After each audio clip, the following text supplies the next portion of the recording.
Obrigado, meu xará. Obrigado pelas palavras, pela apresentação. Boa tarde a todos, aos meus amigos que estão aqui, aos associados da ABMed que se interessaram pelo tema. Aliás, pelos temas, né? Porque a gente vai conversar de dois assuntos que vão se tocar de alguma maneira, mas vão ter o seu espaço de distância, que marketing médico de dispositivos, né, ou de medical devices, e inclusão desses dispositivos no rol da ANS, vão ter talvez a pedra de toque, o ponto comum, que é falarmos de dispositivos médicos, falaram de medical device. De resto, são assuntos que vão guardar a sua distância, mas espero que ambos interessem a vocês de alguma forma. O meu xará já me apresentou, então vamos começar falando de publicidade de dispositivos médicos à luz de uma alteração que pegou muita gente de surpresa. Talvez os mais otimistas que se relacionavam de alguma forma com o Conselho Federal de Medicina não apostassem numa alteração tão aguda, tão intensa como foi a alteração da resolução sobre publicidade médica. Eu trago esse slide para contar um pouco daquilo que o Conselho Federal de Medicina enxergava como publicidade médica e aquilo que ele, pelo menos, disse que passou a enxergar a partir da nova resolução que saiu em outubro do ano passado. Uma resolução, então, que engatinha e, portanto, precisa ser bastante experimentada e bastante rivalizada para a gente possa entender exatamente o que o Conselho Federal de Medicina quer, né? Mas durante muito tempo o Conselho Federal de Medicina agiu, eu diria para vocês, de uma forma protecionista. Não vou dizer para vocês, necessariamente era uma proteção da sociedade ou uma proteção dos profissionais médicos já estabelecidos, né? Mas era uma forma que criava barreiras significativas para que a publicidade como gênero fosse uma forma de contato entre profissionais médicos, entre a sociedade da medicina e a sociedade como um todo. E claro que isso trazia algumas barreiras, e quando a gente vai pensar em publicidade de dispositivos médicos, a primeira reação não era possível fazer publicidade de dispositivos médicos utilizando o profissional médico e não era possível que o profissional médico fizesse publicidade de dispositivos médicos. Essa era a regra que vigiou há tanto tempo, ou por tanto tempo, que eu não sei quando ela começou, mas provavelmente desde que a regulação da medicina aconteceu, lá na década de 30 do século passado, a gente já tinha essa vedação como algo premente, como algo impositivo para todos nós. E é por isso que eu falo que a resolução, a nova resolução do CFM sobre publicidade médica, pegou muita gente de surpresa, porque ela abriu as portas de uma maneira muito radical. Era como se o Conselho Federal de Medicina, que durante muito tempo dizia para os profissionais médicos e para as empresas médicas, olhe, fique quieto no seu consultório, na sua clínica, espere o paciente vir, passasse a dizer o seguinte: profissional médico, faça propaganda do seu trabalho. Utilize uma série de espaços, uma série de oportunidades que eu vou desenhar aqui nessa resolução para você, pasmemos todos nós, angariar clientela. Essa é uma expressão que aparece na nova resolução e que pegou todo mundo de surpresa. Porque todo mundo que lidava com ética médica pensava, olha, ao profissional médico não é possível utilizar essa expressão angariar clientela, porque ela é conectada com uma noção de mercantilização da medicina, o que é altamente proibido, ou era altamente proibido. E essa perspectiva mudou. Por que essa perspectiva vigia, pelo menos o que era declarado? Que a publicidade médica fazia ou incitava pessoas que não necessitavam, teoricamente, de serviços médicos, a deles fazer uso, né? Só pela finalidade mercantil que estava marcada, que estava cravada nessa publicidade ou nesse perfil de publicidade. Portanto, seja bem-vindo, meu amigo Luiz. Portanto,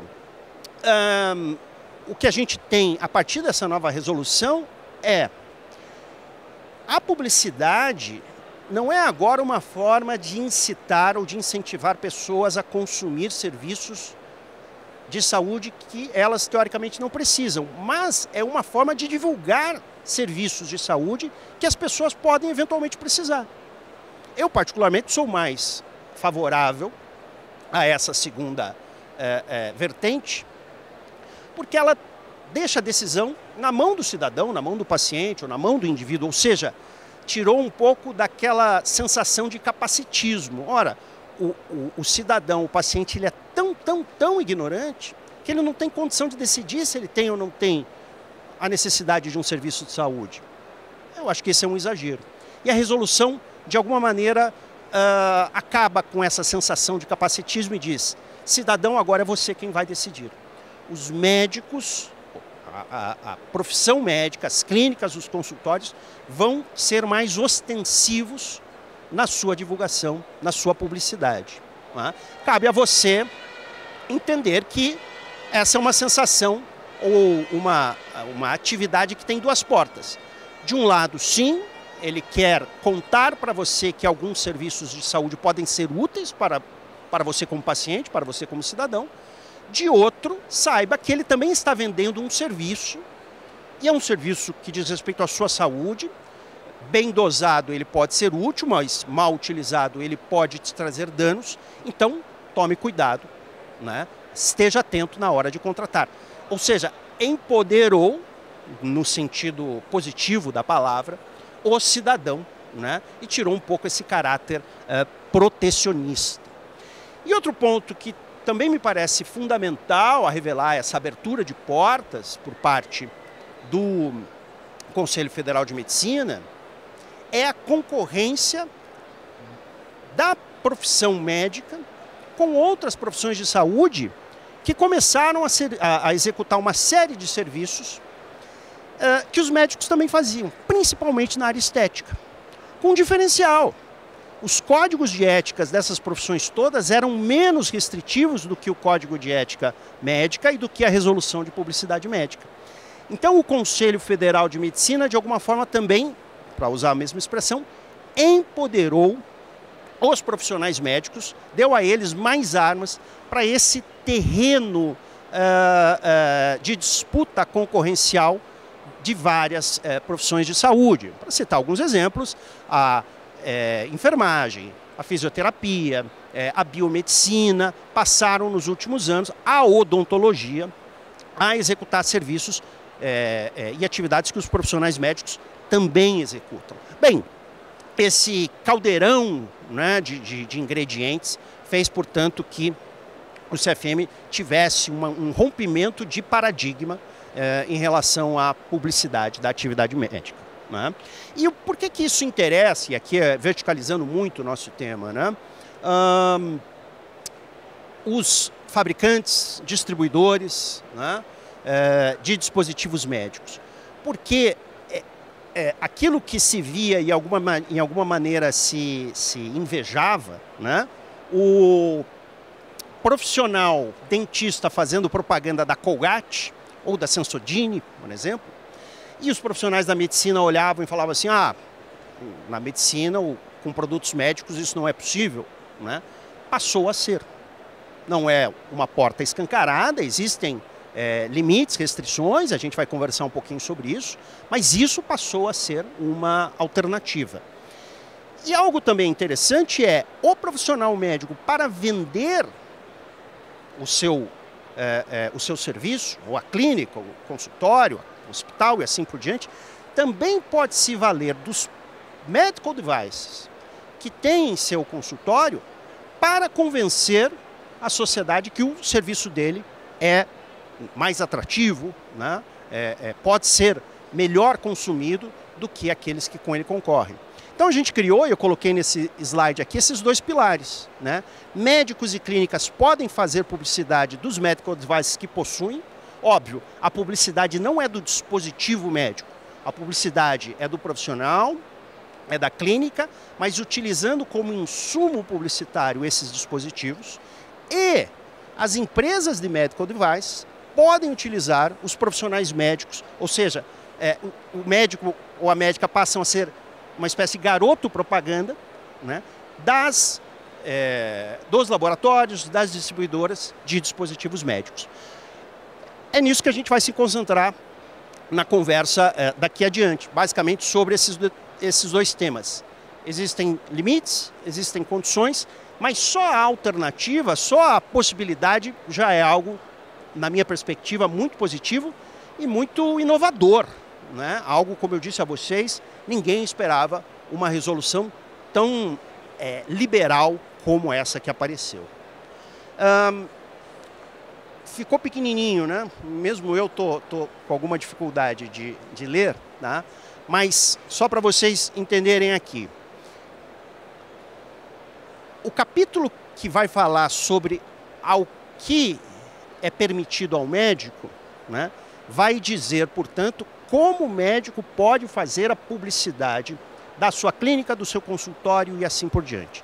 E basicamente, o que esses 3 itens, que a gente não está conseguindo ler direito, quando vocês tiverem acesso a esse conteúdo, está no YouTube, vocês vão poder ler melhor. E óbvio, a própria resolução, aqui são 3 incisos da resolução, vai dizer. O primeiro é o seguinte: é possível que o médico tire fotos, anuncie os aparelhos que ele utiliza no seu consultório, na sua clínica, as órteses e as próteses com que ele trabalha no seu consultório, se ele tem um aparelho de imagem com essa ou com a tecnologia e assim por diante, tudo isso a resolução permite.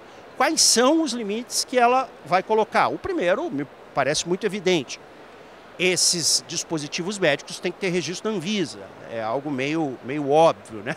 meio básico, para a gente dizer. O segundo, esta publicidade, que é a publicidade da clínica, do consultório, da policlínica e no hospital, não pode ser uma publicidade travestida do dispositivo médico. Ou seja, a pretexto eu vou fingir que eu vou fazer a publicidade da clínica ou do consultório, quando na verdade eu quero fazer a publicidade do dispositivo médico. Essa é uma vedação que também é muito pertinente e muito adequada por parte da resolução. E o terceiro requisito que eu trouxe para vocês é basicamente o seguinte: o médico não pode dizer que porque ele tem este dispositivo ou este grupo de dispositivos, o trabalho dele é melhor do que o seu concorrente.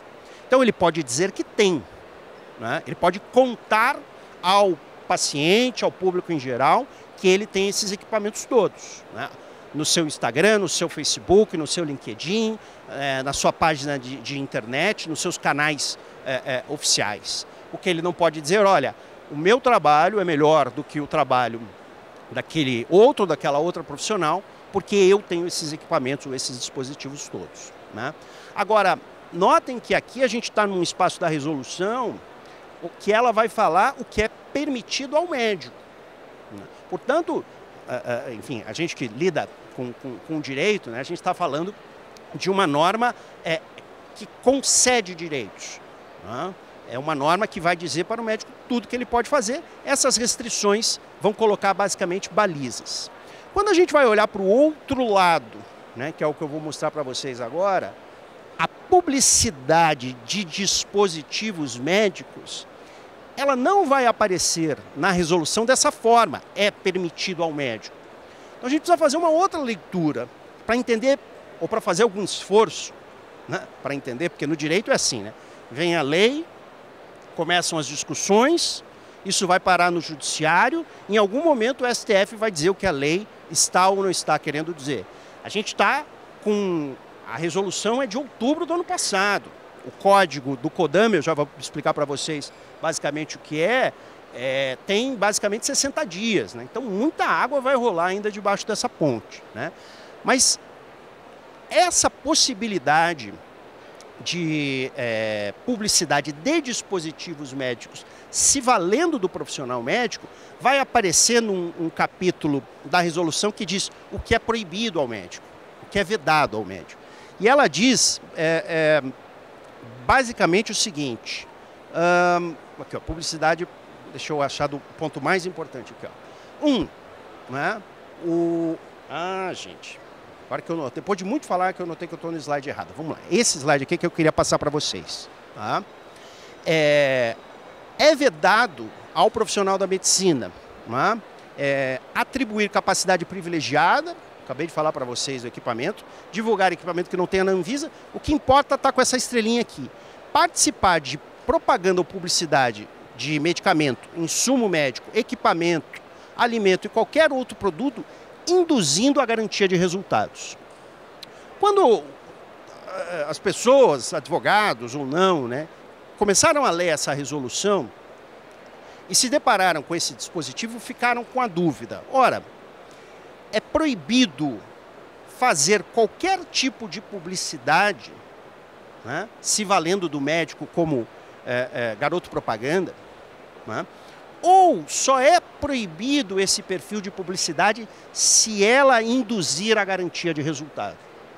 E todo mundo vinha com aquele ranço, né, com aquele entendimento do código antigo, ou da resolução antiga de publicidade médica, que vigeu por décadas, de que tudo era proibido. Aí, né, perguntavam para o advogado, o que você acha, o que você recomenda? Achar, todo mundo podia achar qualquer coisa, recomendar. A gente não recomendava que as empresas de medical devices fizessem publicidade se valendo dos médicos como um garoto propaganda. Mas eu falei para vocês de uma sigla, né, que é a CODAME, que é uma comissão de assuntos médicos do Conselho Federal de Medicina, que é responsável por fazer, digamos assim, ou por mostrar para a sociedade algumas interpretações. Não é muito diferente daqueles manuais que vocês recebem da Anvisa. Então, sei lá, uma resolução determinada da Anvisa, normativa, de diretoria colegiada, né? 15 dias depois tem uma live, 30 dias depois tem um manual. E o que vale é o manual. A resolução ninguém mais conhece, né? Enfim, a CODAME soltou esse manual. E o que a CODAME escreveu no manual? Olha, mais importante do que ela escreveu, ela deu um exemplo do que não pode. E o que eles colocaram assim? A figura de um médico, aqui uma médica está fazendo a propaganda de um medicamento, garantindo o resultado. E eles escrevem, né, me perdoem aqui por ler, né, essa vedação relacionada à preservação do médico como atividade meio e não fim. Os médicos precisam defender, aquele foi um discurso, né, de defesa da profissão, ardosamente esse princípio para proteger a medicina da justiça, enfim, e assim por diante. O que eles disseram? Confirmaram aquela interpretação mais liberal de que os médicos podem participar dessas peças publicitárias desde que não induzam a sociedade, o paciente, o cidadão de uma maneira geral, ao resultado do produto. E aí vale para o medicamento que eles deram um exemplo, né? Isso aqui é um exemplo de uma peça publicitária, mas claro, vale para todo e qualquer insumo de interesse para a saúde, né? E aqui agora umas dicas muito objetivas, né? Principalmente para o nosso público-alvo, né? Eu trabalho numa empresa, né, que produz ou que distribui dispositivos médicos, né? Eu posso utilizar o médico como um garoto propaganda, né? Como o ator ou a atriz principal dessa minha peça publicitária? Sim, né? Com alguns cuidados. Primeiro, né, tragam um ou uma profissional que tenham a especialidade correspondente ao dispositivo, né? Não vou trazer um médico geriatra, por exemplo, para falar de um dispositivo de ginecobstetrícia. Parece fazer sentido, ou seja, a ideia é que aquele profissional que se apresente naquela peça publicitária agregue credibilidade à publicidade que está sendo feita. E essa credibilidade vem a partir desses títulos todos, né? Então, essa é, eu diria para vocês, uma recomendação partindo da premissa de que esse código e essa resolução vai ser discutida em algum momento. E durante toda a resolução que fala sobre propaganda e publicidade na medicina, eles vão sempre pedir muito a figura, né, do médico especialista. Né? E para quem tem pouca ainda intimidade com o tema, está começando, para a medicina em especialidade que vale a residência. Né? Eles, de alguma maneira, a gente pode dizer que eles respeitam as outras, mas é a residência médica que é a especialidade com E maiúsculo nesse ambiente do Conselho Federal de Medicina. Né? O segundo, a gente precisa efetivamente, aqui é um requisito formal, né, identificar aquele profissional, né, corretamente. A identificação é um nome, basicamente o nome que ele utiliza no seu registro perante o Conselho Regional, e o número de inscrição, quando especialista, o número dessa especialidade registrada no Conselho também. Bem, o que me parece nessa história toda? Né? Uma grande novidade, né? Uma novidade, na minha perspectiva, que vem para o bem, porque cada publicidade, principalmente a publicidade bem feita de um produto ou de um serviço na medicina, é uma forma de você levar informação para a sociedade, uma forma de você levar conhecimento para que o cidadão tenha o poder de decisão, se vai seguir um tratamento A ou B, se vai escolher por um profissional da medicina ou de outras profissões, ou dentro da medicina dentro de todos aqueles que atuam na área. Né? É uma novidade porque dá uma novidade interessante, né? Porque dá aos fabricantes e aos distribuidores de dispositivos médicos uma força para fazer uma publicidade mais intensa. A gente não pode negar uma coisa, né? A sociedade respeita muito o profissional médico, né? Em alguma parcela com razão, né? Ele, em alguns de vários momentos, é aquele que tem o poder sobre a vida e a morte da pessoa, e a sociedade responde, de alguma maneira, a essa realidade. Né? Às vezes responde até demais. Né? Eu brinco que às vezes as pessoas falam assim, peraí que fulano vai falar e ele é médico. Não, mas o assunto aqui é administração, economia, ele não entende nada sobre isso. Mas o título médico ou médica é algo que transfere para a sociedade uma noção de credibilidade. E os distribuidores, né, e fabricantes de dispositivos médicos podem se valer, né, dessa credibilidade. Claro, fazer isso com seriedade, entendendo, né, que o cidadão, quando se deparar com aquele profissional médico, ficará mais tendente a contratar ou adquirir aquele produto ou a se submeter a um tratamento que faz uso daquele dispositivo. Então, entender que tem um crescimento de responsabilidade também a partir disso. Né? As instâncias de controle, como a gente chama, que vão e que já interagem com os fabricantes e distribuidores de dispositivos médicos, também vão cobrar essa conta. Olha, você amplificou a sua possibilidade de publicidade, você também amplificou a tua chance de trazer danos àqueles que consomem o seu produto, né? Ou aqueles que consomem serviços que se valem do seu produto como insumo. Então o grau de responsabilidade começa a crescer, sim. Mas eu não tenho dúvida de que as exceções que sempre se confirmam, né? A regra geral vai ser uma maior transferência de informação para a sociedade, né? E um empoderamento positivo para esse grupo de pessoas, para esse grupo da sociedade, que tendo mais informações sobre saúde, vai poder, portanto, decidir de que maneira vai querer conduzir a sua saúde, e se assim o for, ou seja, se for pela utilização de um dispositivo médico ou pela fruição de um serviço que se vale de um dispositivo médico, sabendo, portanto, dos benefícios e também dos riscos que vão estar conectados a esse assunto todo. Tá? Então, meu xará, quem veio para escutar publicidade, né, espero que o tema tenha atendido, e a gente vai estar aqui à disposição para conversar hoje e sempre a respeito desse tema. Né? Podemos fazer uma pausa, porque aí tem um outro assunto agora. Não sei se a gente faz um recorte, paramos por aqui também para fazer um café, ou se dou sequência, você que manda. Doutor Silvio, o senhor percebeu, acho que todos perceberam, que eu acabei cometendo um spoiler da sua próxima palestra. Eu inverti o título, né? Na verdade, o doutor Silvio falou agora sobre marketing de dispositivos médicos e a nova resolução sobre publicidade do Conselho Federal de Medicina. A próxima palestra do doutor Silvio vai ser sim sobre os planos de saúde. Eu não sei, doutor, se quiserem uma pausa ou querem que o doutor emende, já comece a próxima palestra, pode emendar? Pode emendar. Há pedidos então, doutor, acho que gostaram, né, da aula que o senhor está nos ministrando aqui. Por favor, então, agora sim, a palestra do Dr. Silvio abordando o assunto que envolve a inclusão de dispositivos médicos no rol de coberturas dos planos de saúde. Obrigado, doutor. Vou fazer a pausa de um gole de água. Um gole, por favor.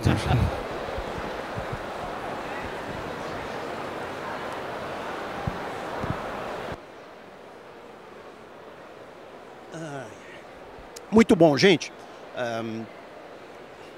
O tema, como eu falei para vocês, talvez tenha como ponto de toque dispositivos médicos. De resto, é um tema diferente e talvez que toque a outros interesses de vocês ou interesse a outras pessoas que não estavam aqui e que chegarem assim por diante. Mas, para quem o tema vai ser novo, eu espero que seja uma introdução bacana. Para quem o tema é antigo, eu espero que ele traga reflexões e informações que sejam relevantes, né?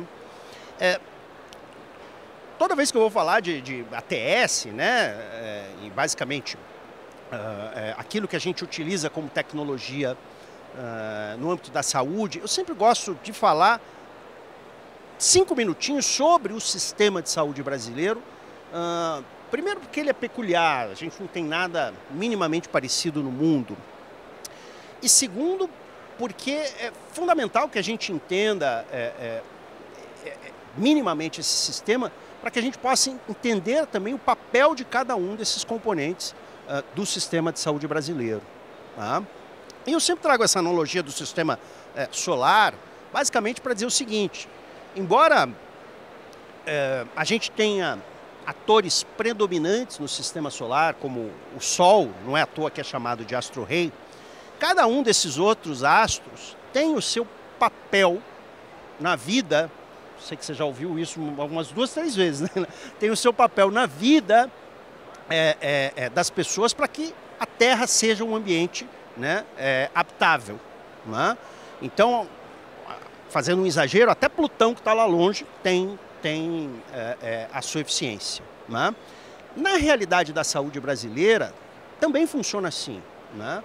O SUS é o nosso astro-rei, ou seja, é o SUS o principal mecanismo utilizado pelo Estado para garantir a saúde ou para garantir o direito à saúde do cidadão. Mas ele não consegue fazer isso sozinho, então ele vai se valer de outros atores, de outros componentes desse sistema para garantir, né, ou para tentar garantir a sua missão principal.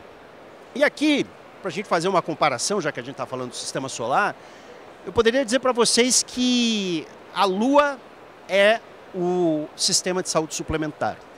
Tá? Tem um papel significativo nessa missão de garantir o direito à saúde da população. E basicamente, como é que a saúde suplementar age dessa forma? Capturando demanda. Tá? Cada vida, cada serviço de saúde que é consumido no âmbito da saúde suplementar é um serviço a menos prestado no SUS. Mas isso não mexe no orçamento do SUS. O SUS não tem menos orçamento quando um serviço é executado na saúde suplementar. Muito pelo contrário, o orçamento é mantido e o revés não é verdadeiro. Se alguém, né, vinculado a um plano de saúde se vale do sistema público de saúde, a gente tem aquele fenômeno do ressarcimento ao SUS, né, que vai, portanto, fazer com que a operadora de plano de saúde pague, mesmo assim, aquele serviço que foi prestado no ambiente público. Né? E vejam, esse número, ou essa colaboração é muito significativa, porque a gente está falando de 50 milhões de indivíduos, ou seja, 1/4 da população brasileira faz uso da saúde suplementar. E para a gente entender, então, a relevância disso, é só imaginar esse 1/4 regressando para o SUS e o quão colapsado seria a prestação de serviços de saúde, a prestação pública, não houvesse a saúde suplementar como uma entidade suplementar, uma entidade que, enfim, colabora com os serviços que são executados ou com a missão que o SUS tem perante nós. Agora, é importante a gente ter em mente que o sistema de saúde suplementar, ele não é uma alternativa, pelo menos assim ele não foi concebido, né? Ele não é uma alternativa ao SUS. Eu chego e eu tenho duas portas, SUS e saúde suplementar. Qualquer uma das duas que eu escolher, eu vou ter o mesmo atendimento, os mesmos direitos, os mesmos benefícios, né? A saúde suplementar é idealizada com essa missão, né, de ser um desafogo para o SUS, e para ela conseguir funcionar dessa forma, ela precisa ter uma espécie de limites, né? Basicamente, balancear, né, esses interesses dos beneficiários, ou seja, quem contrata um plano de saúde está pensando que a sua saúde vai estar melhor atendida do que se estivesse no SUS e tende a exigir muito mais do que exigiria do SUS, né? E os operadores desse sistema, que são as operadoras de planos de saúde, tentando fazer valer na unha aquilo que está escrito na lei e no contrato. Não é daqui, maravilha. E esse cenário de tensão, que em algum momento poderia ser resolvido por uma lei, acabou indo para o judiciário e se transformou num dos maiores problemas do poder judiciário brasileiro, né? Não há judicialização maior do que a judicialização de planos de saúde. Em algum momento, as ações contra bancos rivalizaram, mas a saúde hoje é protagonista, né? E claro que isso fez com que o poder judiciário desenhasse, mais uma vez, né, a gente mudou os assuntos, mas aqui a gente chegou no mesmo ponto, basicamente o que diz a lei, né? E às vezes interpretações muito distantes daquilo que quem lê, né, a lei ou tenta entender a lei chega à conclusão. Fato é que isso se tornou uma realidade de 98, quando é criada a Lei de Planos de Saúde, até 2022, esse cenário se manteve, né? Qual era esse cenário? Basicamente, tudo aquilo que era uma necessidade do paciente, ou aqui como a gente utiliza, do beneficiário do plano de saúde, que era prescrita por o seu médico assistente, deveria ser coberta pelo SUS, né? Agora, em algum momento, as operadoras de plano de saúde conseguiram levar um recado ao judiciário, que foi o seguinte: nós vamos quebrar, né? Quando eu olho para o que diz a resolução da ANS, né, a respeito de introdução de novas tecnologias, introdução de novas coberturas e aquilo que eu efetivamente sou obrigado a fornecer, o hiato é abismal, né, é gigantesco, né? Então eu não consigo me preparar para isso, e aquele medo que nós tínhamos, ou seja, né, dessas vidas todas voltarem para o SUS, pode se concretizar. Esse recado foi batendo na porta do judiciário, né, até que veio, melhor dizendo, né, vieram duas reações, né? A primeira, embora se batia na porta do judiciário, foi uma reação legislativa, vinda do Congresso Nacional. Por que o Congresso Nacional correu para reagir? Já nessa época, estava na mão do STJ a famosa discussão, acho que não tem quem não esteja na área da saúde, que não entenda essa expressão, né? A famosa discussão se o rol da ANS era taxativo ou exemplificativo, né? E havia, naquela época, sinais muito efetivos de que o STJ ia dizer que esse rol era taxativo. Basicamente, o que isso significa? Que se uma tecnologia não está no rol, a operadora não tem obrigação de cobrir, e se ela está no rol, a operadora tem obrigação de cobrir. Qual era o problema? Em alguma medida que estava no slide passado. A atualização desse rol era muito lenta, a cada 2 anos, né? Em 2 anos, Em 98 talvez não fosse assim, mas em 2022 certamente era, e muito antes disso também. A evolução tecnológica, né, na área da saúde, basicamente, né, virava a tecnologia de ponta cabeça. Aquilo que era absurdamente inovador 2 anos antes, hoje nem era mais usado, de tão obsoleto que estava. Então o legislador, olhando para essa pressão e esses sinais dados pelo STJ, correu e disse o seguinte: vamos melhorar o sistema de inclusão de novas tecnologias no âmbito da saúde suplementar, né? Basicamente o que ele fez, diminuiu esses prazos, né? Um número redondo, né? Um número médio, 6 meses. Uma grande vitória, né? De 2 anos para 6 meses.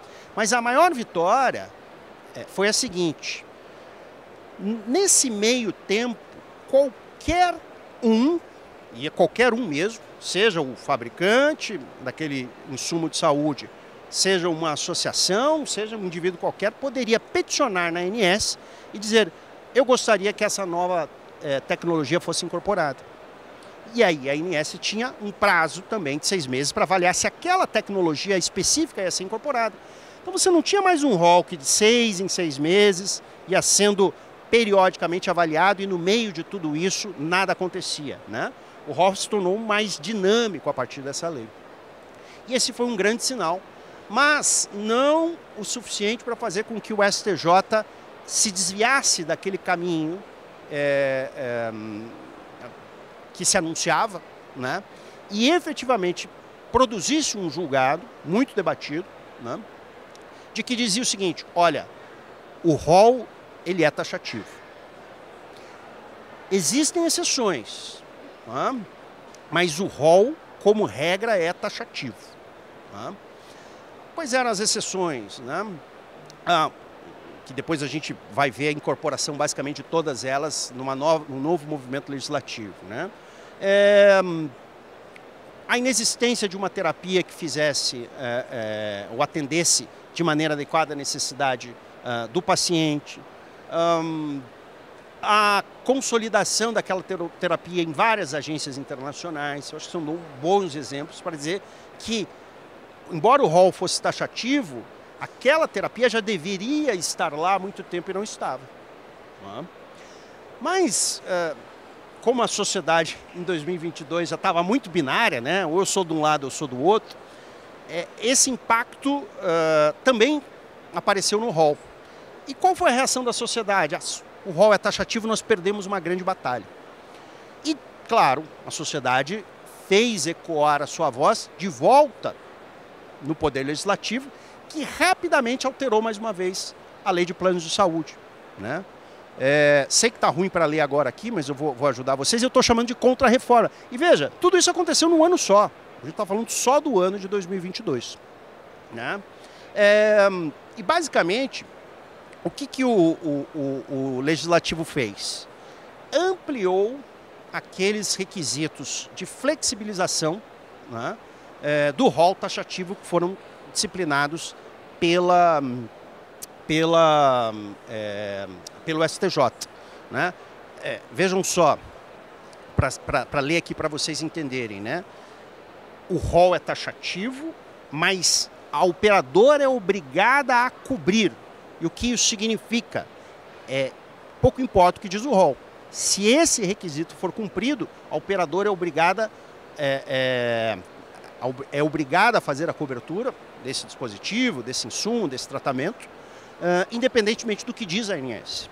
Esse é um bom resumo da ópera, né? E aí diz: existência comprovada da eficácia à luz da ciência, da medicina baseada em evidência, né? Ou seja, estudos que comprovem a eficácia daquele medicamento, né? Existam recomendações técnicas do CONITEC. E vejam aqui, a lei não falou incorporação pelo CONITEC, recomendações técnicas do CONITEC.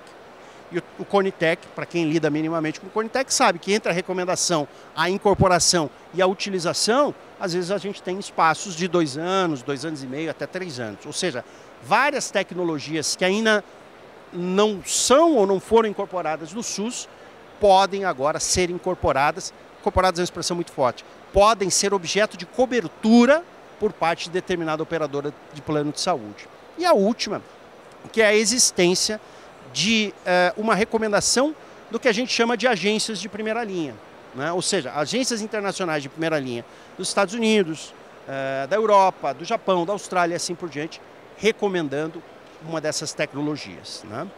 E aí, né, gente, fica o recado último, né, para quem lida com dispositivos médicos e quer ver esses dispositivos incorporados no rol da ANS, né?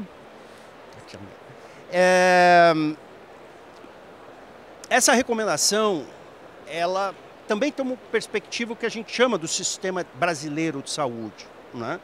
Que é um sistema que canta o seguinte: eu já estou sobrecarregado, a população idosa no Brasil, que já é significativa, vai crescer ainda mais, e essa população demanda por mais serviços de saúde, custa mais e não tem condição de fazer frente, né, à contribuição necessária para esse custo. Então, o que é interessante para o rol da ANS, né? Basicamente o que eu estou dizendo, o que a ANS vai receber com bons olhos, né? Vai receber com um sorriso na boca quando uma tecnologia aparecer. Uma tecnologia que mantém o indivíduo saudável por mais tempo. Uma tecnologia que resolva o problema de saúde nos seus estágios iniciais, né? Uma tecnologia que evite gastos adicionais a médio e longo prazo. Basicamente, o que essas tecnologias fazem? Evitam hospitalizações, né? Evitam a utilização de leitos, né?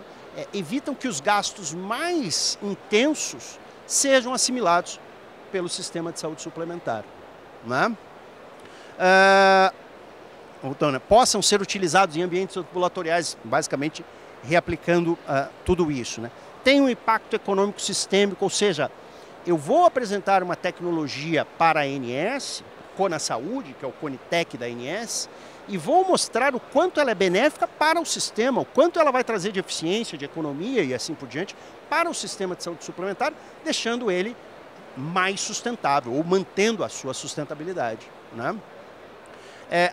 Aqui um ponto que me parece bastante importante, né? Sua utilização contribui para a diminuição do desperdício ou da corrupção, né? Não existe setor mais observado, né, e preocupante para a sociedade do que o setor da saúde em termos de corrupção, né? Então, quando você apresenta uma tecnologia que, seja por quais motivos forem, mostrem que o espaço de corrupção, a janela de oportunidade de corrupção está diminuindo, isso é algo que vai aparecer com bons olhos. Que os desperdícios que eventualmente acontecem e são de larga escala na realidade da saúde suplementar, na realidade da saúde brasileira, também vão ser diminuídos. E o último é um requisito muito pragmático, né? A Cona Saúde, a ANS, está relutante em assimilar determinada tecnologia. Quando você vai olhar para o judiciário, você vai ver que o judiciário já disse que aquela tecnologia tem que ser objeto de cobertura há anos. Então, a resistência da ANS para de fazer sentido por conta daqueles dispositivos legais que eu referi. A cobertura vai acontecer de qualquer forma, mas há um custo maior, que é o custo da judicialização. Então faz mais sentido a ANS incorporar, diminuir a judicialização, diminuir o impacto da judicialização no sistema da saúde suplementar e, com isso, ajudar na sustentabilidade desse sistema e na sua perpetuação. Os desafios são enormes para a sustentabilidade. Eu acho que aqui a gente tem um espaço interessante e eu espero que, principalmente, esse último slide consiga orientar vocês a, quando forem submeter novas tecnologias, os produtos de vocês, os dispositivos de vocês, possa ajudar com que esse diálogo seja menos tenso, que é sempre tenso. A gente sabe que a discussão com a ANS nunca é fácil, mas que deles possam surgir novos olhares. Obrigado para quem esteve comigo do início ao fim, obrigado para quem nos assistiu depois no YouTube e a gente está sempre à disposição para conversar. Muito bem, doutor. Muito obrigado por abordar esses dois assuntos de forma muito didática, marketing e publicidade dos dispositivos médicos. Esse assunto muito importante que permeia, é adjacente a um outro tema muito importante para nós, que está relacionado e parece estar querendo ganhar atração no Congresso, que é o Sunshine Act. É uma outra palestra, é um outro assunto. Espero contar com o senhor, doutor. E também, claro, a incorporação de novas tecnologias à ANS. Uma aula que recebemos aqui. Senhoras e senhores, doutor Silvio Guidi.